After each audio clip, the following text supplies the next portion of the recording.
Vamos a resolver la siguiente ecuación trigonométrica en el ejercicio número 16 del bloque de 20 que estamos llevando para el uso de ustedes. En esta ecuación trigonométrica hemos combinado un poco las identidades trigonométricas y sencillamente vamos a aprovechar para irlas utilizando. Aparece la función seno, coseno, al cuadrado inclusive, y la función cotangente del ángulo alfa. O sea, aparecen funciones diferentes, seno, coseno y cotangente, y ángulos diferentes, alfa y 2 alfa. Entonces habría que hacer dos cosas. Primero, tratar de transformar todas las funciones a una sola función para poder calcular sus valores. Y los ángulos, que son también diferentes, alfa y el doble de 2 alfa, llevarlo a uno solo, o bien a alfa o bien a 2 alfa, de acuerdo a la estructura de esta ecuación. Comenzamos entonces viendo a ver qué tipo de transformación nos permite resolver en esta ecuación. Primeramente, en este numerador, en una fracción, aparece 2 senos de alfa por coseno de alfa.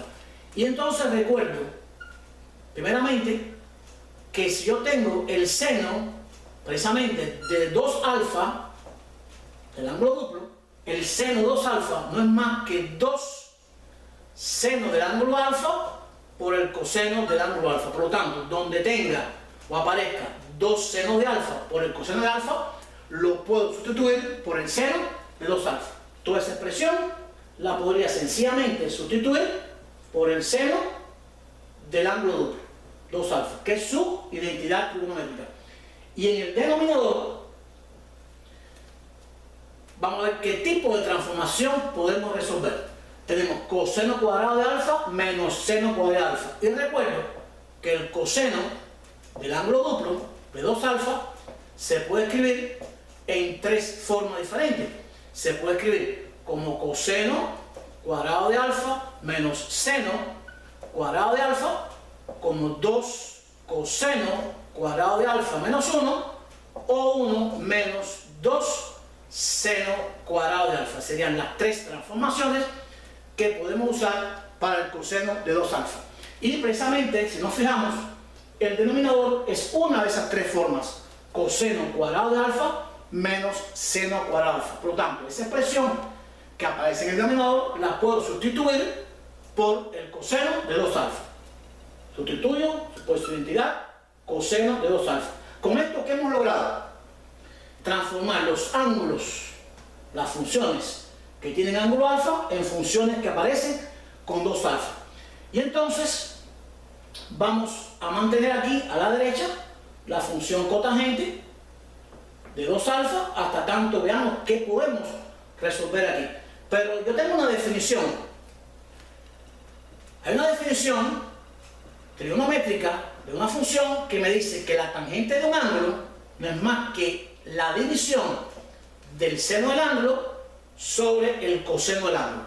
Por lo tanto, si tengo el seno del ángulo duplo sobre el coseno del ángulo duplo, lo que tengo sencillamente aquí, puedo transformarlo en que el seno sobre el coseno del mismo ángulo es la tangente del ángulo. Por lo tanto, podría transformarlo en la tangente cuadrada, en este caso, en la tangente de 2 alfa, ya que aparece seno sobre coseno.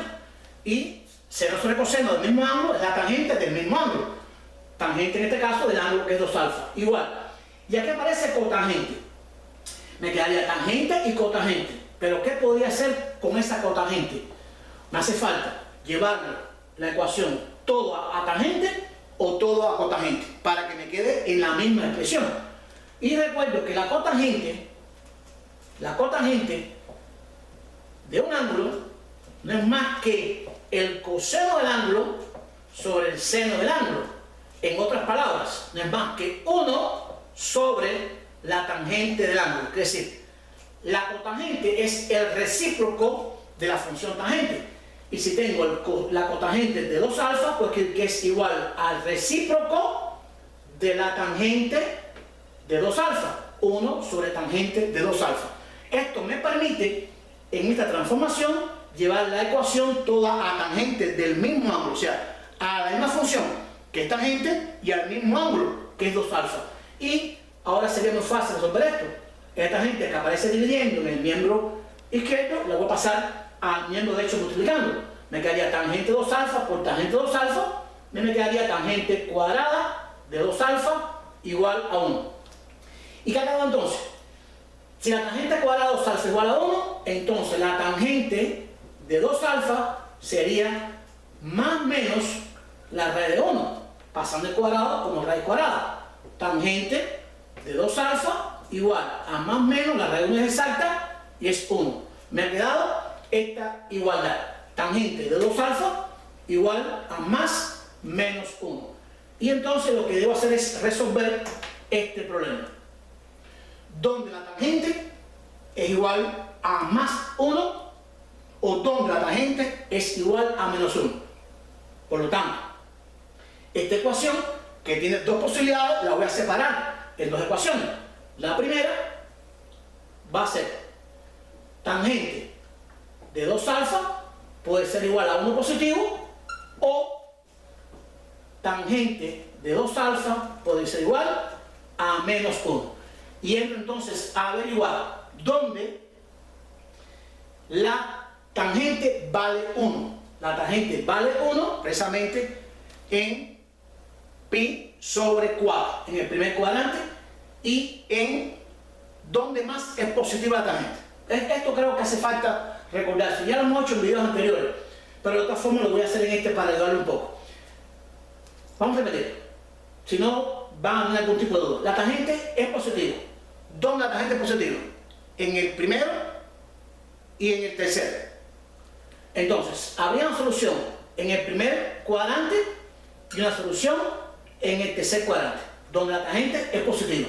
Donde la tangente es negativa, va a ser negativa en el segundo cuadrante y en el cuarto cuadrante.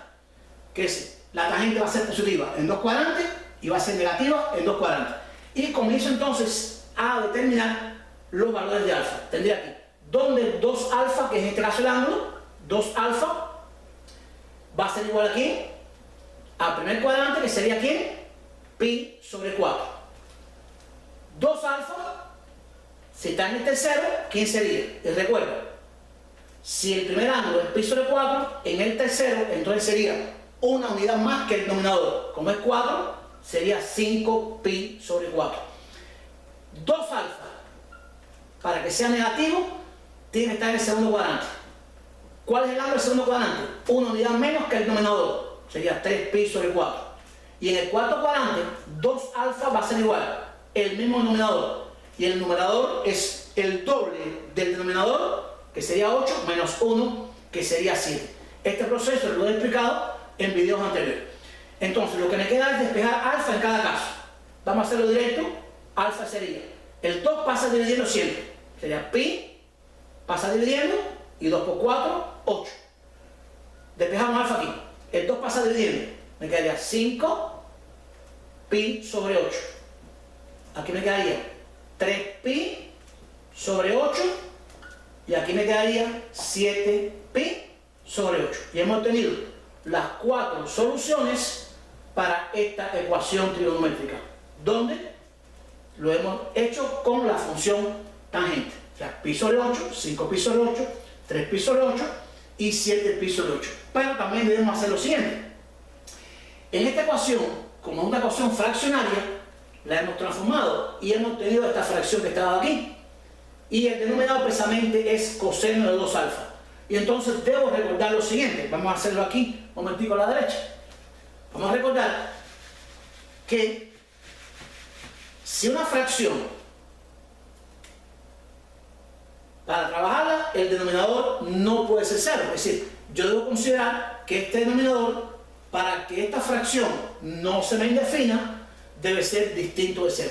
¿Por qué hago esto? Existen ángulos que indefinen, o sea, dan 0 al denominador. Si esos ángulos coinciden con alguno de estos que están aquí, que son las posibles soluciones, entonces habría que eliminarlo de la solución. O sea, no podría dar los 4 como solución. Yo voy a dar los 4 como soluciones si ninguno de ellos coincide con lo que hace 0 al denominador de la fracción. Porque si hace 0 al denominador de la fracción, entonces ¿qué pasa? Que lo indefine. Y recordemos entonces, para que no sea 0, pregunto, ¿dónde el coseno es 0? Donde 2 alfa sea igual aquí. Vamos a recordar sencillamente la gráfica de la función que aparece, que es coseno. El coseno, recordamos que tiene esta forma, donde en 0 vale 1, en pi sobre 2, cortarle x que es 0, en pi, toma el valor mínimo que es menos 1, este punto sería 3pi sobre 2, vale 0, y aquí en 2pi vuelve a tomar valor 1. Por lo tanto, vamos a decir rápidamente, el coseno vale 0, ¿dónde? En pi sobre 2 y en 3pi sobre 2. ¿Dónde vale 1? En 0 y en 2pi. ¿Y dónde vale menos 1? En pi. Me interesa, ¿dónde vale 0? En pi sobre 2 y en 3pi sobre 2. Por lo tanto, 2 alfa tiene que ser distinto de quién? De pi sobre 2, que es donde hace 0, y también 2 alfa distintos del otro punto donde hace 0, que es 3pi sobre 2. Y entro a despejar, alfa distinto, el 2 igual que aquí, pasa dividiendo, me daría pi sobre 4. Y aquí me daría alfa distinto de 3pi, paso el 2 dividiendo, multiplicando, 3pi sobre 4. O sea, alfa no puede ser ni pi sobre 4, ni 3pi sobre 4. Porque si alfa toma uno de estos dos valores, aquí entonces me daría 0 en el denominador y me indefine la expresión. La pregunta es, ¿alguno de estos valores que indefine el denominador de la fracción es un posible 0, es una solución de la ecuación?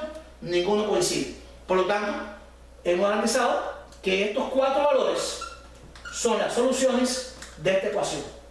Pi sobre 8, 5pi sobre 8, 3pi sobre 8 y 7pi sobre 8. Esto que hemos hecho en la pizarra siempre se debe hacer. Siempre que tengan funciones trigonométricas, para el caso que estamos trabajando, una fracción, debo analizar dónde se hace 0 el denominador, porque tengo que quitarlo de las posibles soluciones. Porque puede ocurrir, repito, que una solución posible coincida con un 0 del denominador de la fracción. Entonces no es solución de la ecuación. Con esto hemos resuelto el ejercicio 16 de esta serie de 20 que estamos llevando para ustedes.